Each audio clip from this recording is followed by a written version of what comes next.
All right, we are going to go into transparency and convenience around our business model here and really our mindset, why we attempt to put transparency into everything we work with, and then we're always striving to make things more and more convenient for everyone we work with.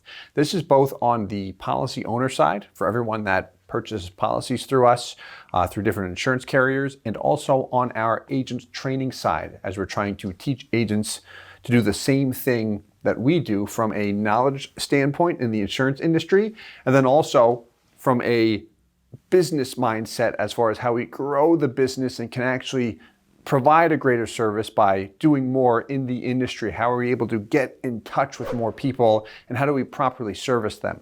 So, a couple things we're going to go through here, more than a couple actually.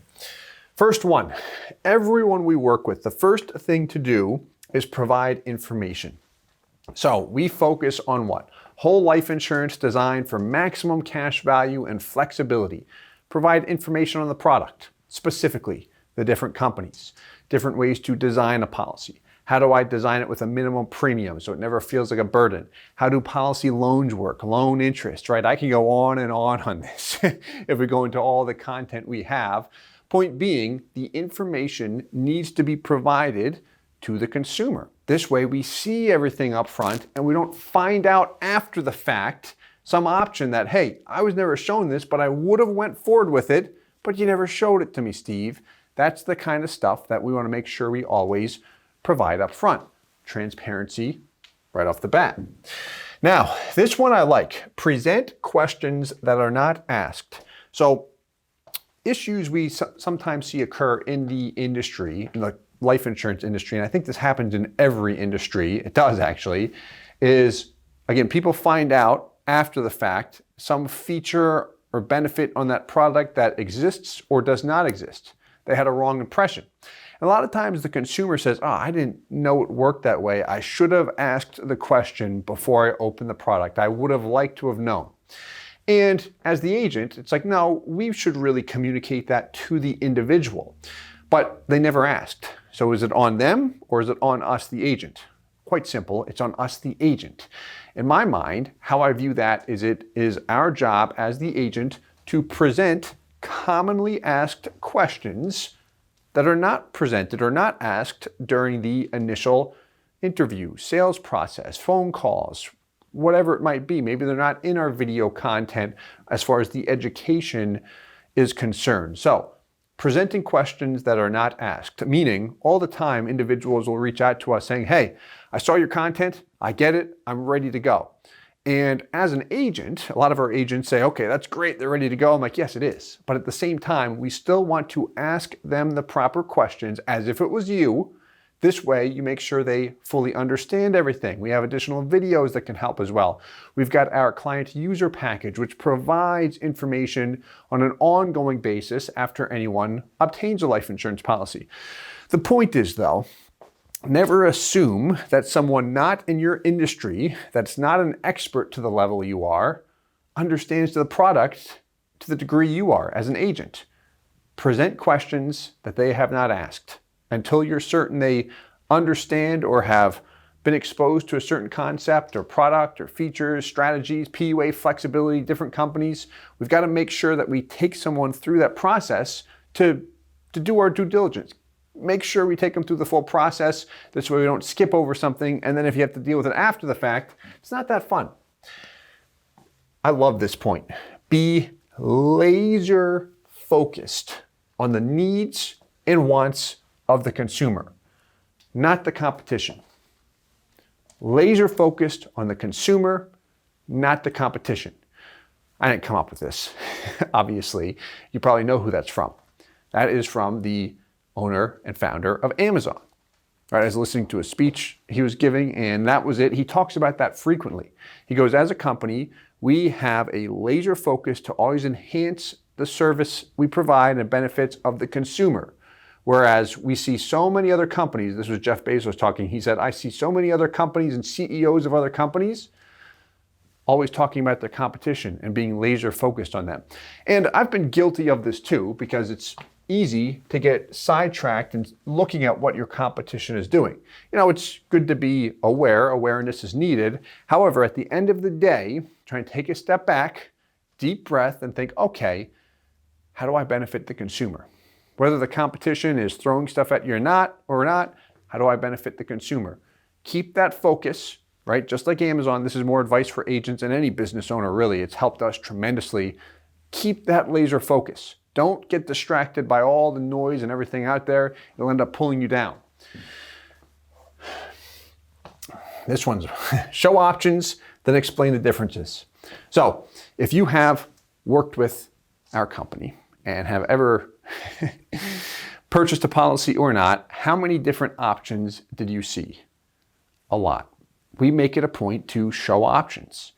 If it was me and I was purchasing a policy, I'd want to see different companies, different products, different funding amounts. If I'm not certain of how much I want to pay in, how long I want the ability to pay in, you and I can have a conversation around that, no problem, and talk about the pros and cons and benefits to funding for a long period of time or a short period of time, all that good stuff. However, if you and I have a conversation around that, how much of our conversation are you going to remember 5 minutes after the fact? 5 days after the fact? Not that much.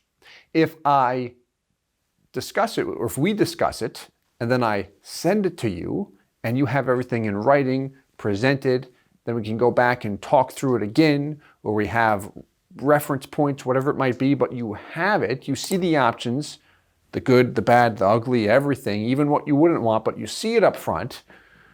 How much do you remember? A lot more. Much more beneficial to see it up front, in my opinion, as to not. I'm not saying send 10,000 options and overwhelm someone to confuse them.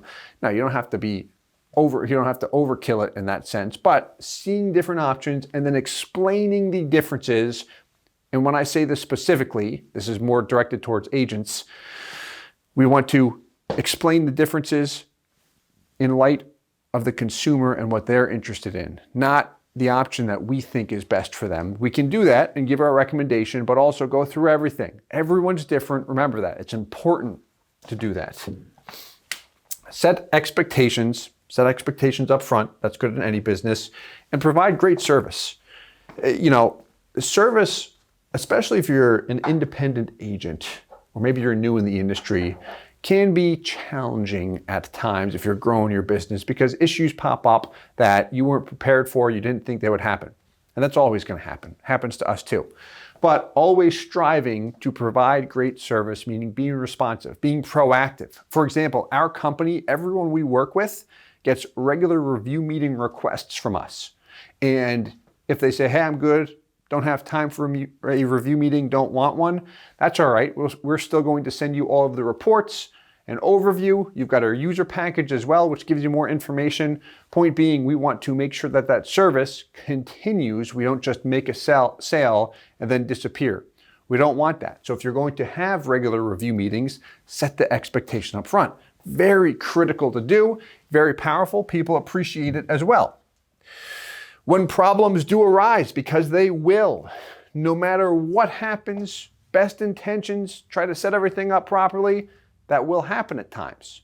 View it as a huge, huge opportunity because that's exactly what it is. So we've got our agent training program and our training and coaching business. How that came about, because we developed it for 2 years. And really the development came from the prior 7 and 8 years of learning the industry, background in designing policies for corporations, conversations and work with an actuary, a lot of detailed stuff here. But the point to this is 2 years we developed that program. Originally, it was not our intent to turn it into a business. It wasn't.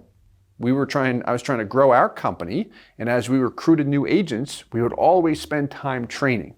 And a lot of repetition, training them on products, companies, same thing over and over. And then you train other people to do the same thing. It's effective, but it's not the most effective use of everyone's time. So we thought, hey, let's create a training program, which is everything that you always go through as far as how to design policies, how to explain it to individuals, different insurance companies, have mastermind calls, webinars, everything for your in-house agents and everyone that works with you. Kind of an exclusive company experience. Everyone that works with us has access to that. So I'm like, okay, let's do that. And what ended up happening is we got so much demand saying, hey, I would love that program. Hey, I love the idea of that, because as an agent, I talk to a home office, an insurance company, and I don't always get the answers or information I need. Could be around software. It's challenging and it can be frustrating. So we thought, okay, this is a problem that always comes up. What if we turn it into a business? A huge opportunity as a mission to provide transparency and convenience in the insurance industry around cash value life insurance to agents, to help them duplicate exactly what we've done from a knowledge standpoint, and then also how we have been able to hyper grow a business over time. Fun stuff. I'm not going to ramble on this anymore, but the point being is we had a problem, which was originally me wanting to train agents in an efficient manner, and I was blind at the time. I had no original intention of taking it or turning it into an opportunity, but it makes perfect sense, or I should say it made perfect sense. Hey, problem, solution. In this, every area of life, and this goes well beyond business, is do to others as you would want done to you. If you do this, everything else is going to work out. That's it. Meaning, don't try and justify a reason why to sell someone a product because, hey, based off of them possibly needing more cash value in 30 years, or some scenario that has a 1% chance of happening where you can make a higher commission today. Don't do that kind of stuff.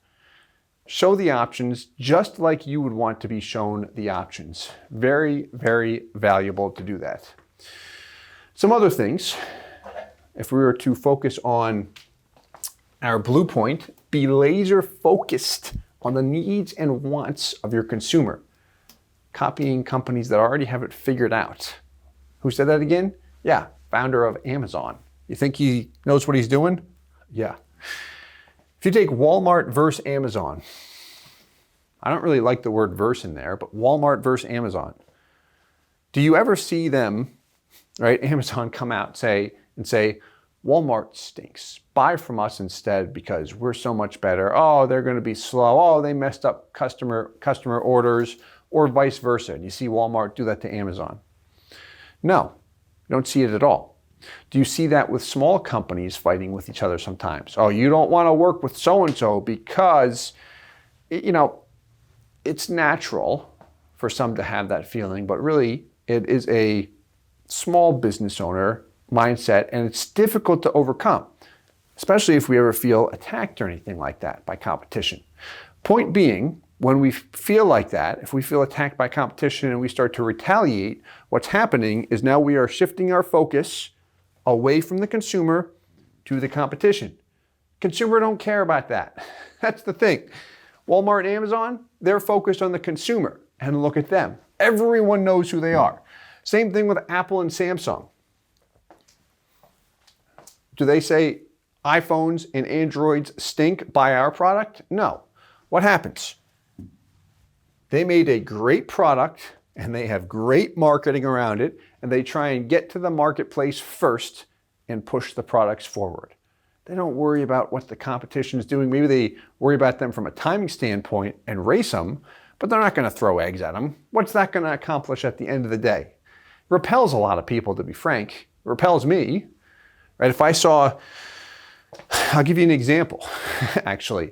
There was a time, this might sound weird, Subway and Quiznos, right? You got those two sandwich franchises, and Subway would just market their sandwiches.